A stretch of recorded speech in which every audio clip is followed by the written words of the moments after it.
Chapter 16, Hand-Me-Downs. One Monday morning when I was in third grade, I wore my favorite dress to school.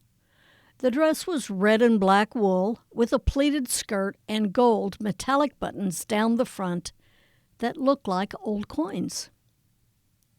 The best thing was that I knew that this was a new dress. It was not a hand-me-down dress. I also knew that Mama had not sewn this dress because there was a label inside that said, Henry's Dress Shop for Girls. I was so proud and thought I looked pretty. I assumed Mama had bought the dress from that exclusive girls' shop in Wichita. That day, a classmate, Dina Northcutt, came up to me and was admiring my dress. I proudly told her that it came from the Henry's Dress Shop for Girls. Yes, I know, Dina said. My mom buys all my good clothes at Henry's Dress Shop for Girls. I wore that one last year, but it sure looks pretty on you. How embarrassing. Until that moment, I had no idea that Mrs. Northcutt, Dina's mom, gave Dina's best things to Mama for me. All through grade school, I was always about one size smaller than Dina, so her clothes fit me just fine when she outgrew them. After school that day, I confronted Mama about Dina's dress. Mama said cheerfully, I never said I bought them, honey. You never said you didn't, I said. They are beautiful clothes, Donnis. So what if Dina wore them 4 or 5 times before? Throughout grade school, Mrs. Northcutt continued to give Dina's outgrown clothes to Mama. I learned to accept it and to be grateful to Mrs. Northcutt for taking such good care of Dina's clothes and for giving them to Mama. Occasionally, throughout grade school, Dina would get close to me and whisper, You look nice, Donnis, or I like that color on you, Donnis. Dina never, ever mentioned again that she knew I was wearing her used clothes. Thank you, Mrs. Northcutt, for your generosity, and thank you, Dina, for your grace. Until this day, no one has ever known about these hand-me-downs, but now you do. Chapter 17, Where the Heck Is She? The year that I turned 11, Daddy decided that we needed a basement. Midwestern United States is known as Tornado Alley, and there are lots of storms in the summertime. We had a big backyard and plenty of room for a basement. Daddy went to the southwest corner of our house, just outside the storage room, and dug a hole that would become a cellar. He dug the hole by hand with a shovel. At 9 years old, my brother Tommy wanted to help him, so out he went with his little shovel and pail.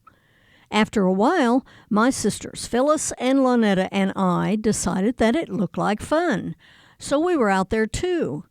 We brought big spoons and bowls out of Mama's kitchen. It soon became more of a flinging mud at each other game than actually helping Daddy dig the basement hole. Daddy didn't care. He was happy for the company. When Daddy was finally satisfied with the hole, it was 6 feet by 10 feet and 9 feet deep. He called it a Frady hole. He made the walls out of cement blocks laid together with cement mortar between them. For convenience and his cement needs, Daddy kept a 30-gallon bag of cement open on the floor of the garage just outside the dining room. In order to get into the cellar hole, Daddy dug a sloping ramp that began at the door coming out of the storage room at the back of the house. He dug gradually deeper and deeper down to the floor of the cellar. Then he formed and poured concrete steps down to the door of the storm cellar. His plan was to pour a large patio at ground level to cover the hole. Daddy spent weeks digging the hole and pouring concrete. At the same time, he was tending his garden and working at Boeing, so the cellar was coming together slowly. On July 4th that year, we had a concrete cellar and stairs without a roof on either of them. I always liked the 4th of July celebrations. I liked everything about it. One of my favorite parts was popping firecrackers. Daddy had given us $5 each to spend. In order to earn a little extra, Tommy and I walked out to the 2-mile corner hunting for pop bottles. They were glass bottles, and Ted Dewey at Mr. D's IGA paid us 3 cents each for them. Plus, I earned 35 cents per hour at an occasional babysitting job, so we had a little extra spending money that year. And I wanted to spend it all on firecrackers. Tommy and I walked up Main Street and bought as many firecrackers as we could afford. We took the firecrackers into our backyard. The best way to pop the firecrackers was to stand on the steps outside the kitchen and hold a firecracker in our fingers, then light the fuse with a punk. Once the fuse caught fire, we hurled the firecracker into the backyard, trying to time it so it would pop in midair. Our sister Lonetta liked to spend time with us, but she was afraid to pop the firecrackers herself. We let her hold the lighted punk while Tommy or I would stand close beside her, press the firecracker fuse to the punk, and then throw it. Sometimes we had to help her hold the punk still because her hand was shaking so badly. Here is the proper firecracker lighting technique. Hold a firecracker in one hand, light it with a punk, and then toss it as far as you can. Lonetta also liked those smoky ash snakes. We put them on the concrete steps going into the kitchen. Lonetta would light those for herself. Momma hated the snakes because of the ashy residue they left on the back steps. We tracked the ashes into her kitchen on our shoes. Our innocent fun usually segued into Tommy and me throwing lighted firecrackers at each other. When that fun started, Lonetta quickly backed away. On this July 4th, we got pretty loose and fast with our play. Tommy and I were moving so fast, running around the yard, Lonetta got really scared. We were really loud. Lonetta put both hands over her ears. She was standing beside the porch watching. Tommy and I kept lighting and throwing. She kept backing away from us, keeping her hands over her ears. All of a sudden, Lonetta disappeared. Tommy kept throwing firecrackers at me, and I tried to get him to stop, but he was having too much fun. I started yelling, "Where did Lonetta go? Where is she? Where's Lonetta?" I finally got Tommy's attention. He stopped lighting firecrackers. I went into the house hollering, "Lonetta, Lonetta, are you in here?" She wasn't. Momma was in the kitchen, and I asked her if Lonetta had run into the kitchen. Momma said, "No." Momma followed me outside. She immediately ran over to the concrete cellar hole. When we looked down into the hole, there was Lonetta, spread eagle, flat on her back on the hard concrete floor. She wasn't moving. I was scared. Momma ran over to the stairs to go down after her. Finally, Lonetta began to moan and move a little bit. Then she began to laugh. Apparently, the fall had knocked the wind out of her for a minute. We were lucky she wasn't hurt. Today, Lonetta is still scared of firecrackers, especially the noise. She still associates 4th of July with that fall. She was afraid of firecrackers before she fell, but even today she's reluctant to handle them. She wants to be around the celebration always, so we continue to light them for her. When her grandchildren were little, I would help them light their fireworks.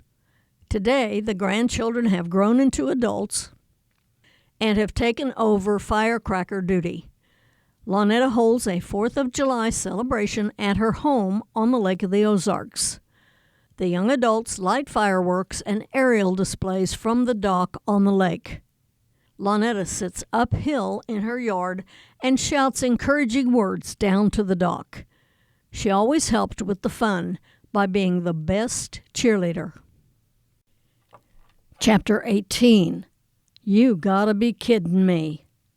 The roof of my family home in Cheney, Kansas was a great place to be. In the evening hours, you could escape the heat of the day and the hubbub of the whole family in the living room. As a teenager, I would go up to the rooftop of my parents' house to do some serious thinking. You know, on a clear summer night, you could count a bazillion stars from up there. My thoughts would invariably turn to boys and love, wondering what my future would hold. Like a lot of my fellow baby boomer generation, I developed my foundation of what love is all about by watching rerun 1940s black and white movies on TV. I just knew love was like those classic movies with an ever-full pitcher of martinis on the veranda, a handsome man in white tie and tails, a lovely woman wearing a beautiful evening gown, arriving for dinner at the Ritz in a chauffeur-driven limousine. Invariably, during the evening, a white baby grand piano and a 100-piece orchestra would appear from the wings of the restaurant as the young couple kissed during the embrace of their first dance. I admit, I suspected there was something more to the act of love, but these movies certainly gave no details beyond that first kiss on the dance floor. By the time I reached the age of reason, my opinion of love had evolved from my original vision. From white tie, tails, and a limousine to blue jean bell-bottoms, leather sandals, and a Volkswagen Bug. Dinner at the Ritz and the white baby grand piano were replaced with the Jefferson Airplane singing Somebody to Love or White Rabbit, and about 850,000 of my closest friends sitting in a giant mud puddle called Woodstock. Now, Mama never had the talk about adult love with me, so I was left to my own imagination. Consequently, my real information was limited, to say the least. I didn't really know much of anything about how two people go about the deed. I'll confess to sneaking off to read True Confessions magazines that I had taken, stolen, from my older cousins Dolores and Jaretta. Honestly, at age 12, the storyline was way more important to me than the deed. The actual scenarios in those magazines described a lot of slobbering and nonstop smooching. Admittedly, there were words in those magazines I could not find in any dictionary, and I looked them all up. I sure couldn't ask anyone what they meant. The magazines did have some pictures, mostly pretty girls with long wavy hair, with dreamy looks on their faces. Those pictures only reinforced my view of white tie and tails.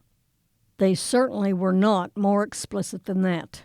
I also remember Joe Schwabauer and I sneaking into her brothers, Conrad and Melvin's room, and finding girly magazines with naked pictures. But her mom caught us before we got very far. I didn't learn very much from those magazines.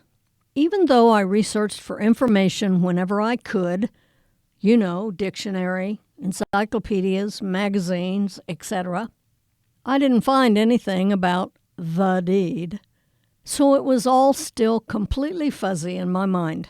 While we were in 6th grade, my chums and I started growing boobies and having our monthly visitor.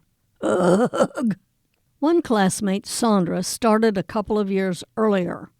I had a vague understanding that something was happening with her, but didn't know enough to even ask her questions. I can only assume that the rest of my girl classmates were as much in the dark about such matters as I was. Plus, her mother told her to keep quiet until the rest of us caught up to her. Unfortunately, the boys in our class noticed her maturing and teased her unmercifully by snapping the back of her bra. 6th grade boys. The school sex education information was lame. All of us 6th graders were called to the grade school music room where the lights were turned off and a projector was turned on. We were given our one and only sex education by way of black and white pictures in a movie reel. The girls went first. The information was all about a woman's internal bodily activities, ovaries, fallopian tubes, etc. The narrator said a man's sperm, and the picture on the screen resembled thousands of commas, was injected into the woman's body. The trouble was, the narrator did not say anything about how they were injected. He only said, "When a woman and a man are in love, they made this happen somehow." The man on the movie reel went on to say that those little commas stay in the woman's body and swim their way to hopefully fertilize the egg that her body produced once a month. We saw the commas and egg on screen.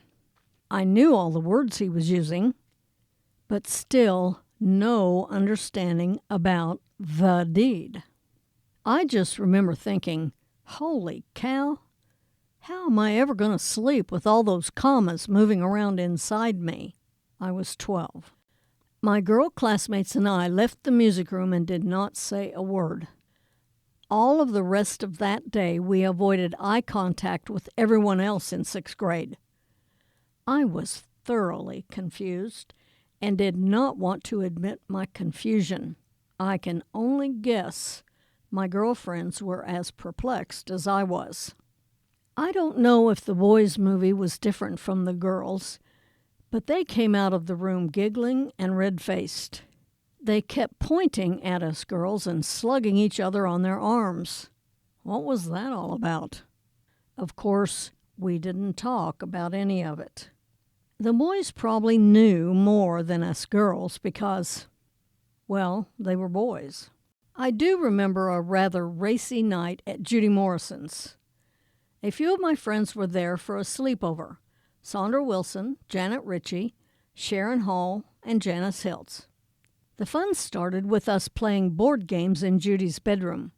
Mrs. Morrison thought playing cards and playing with dice might be a sin, so we played sorry with a spinner card.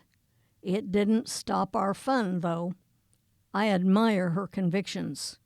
Eventually, the fun segued into just talking about events at our school and our classmates and teachers and boys. As we talked, the subject of our sex education came up. Honestly, I still knew very little, even though I had read the True Confession magazines. The black and white movie reel had not enhanced my knowledge of what sex was about.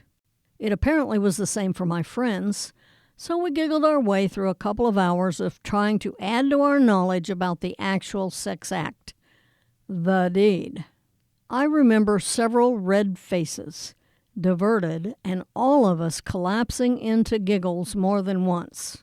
Each of us made small contributions to the facts. 3 of us had older sisters. I know for certain that I did not talk to my sister Phyllis about any of this. Janet had a vague idea. She described her sister and a boyfriend. She had seen them kissing passionately on the living room couch. That was until Mr. Ritchie caught them and chased the boy out of the house.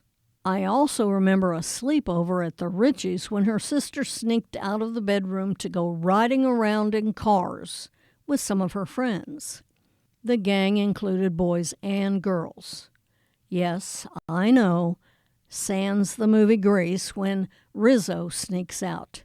But it happened to us when we were 12.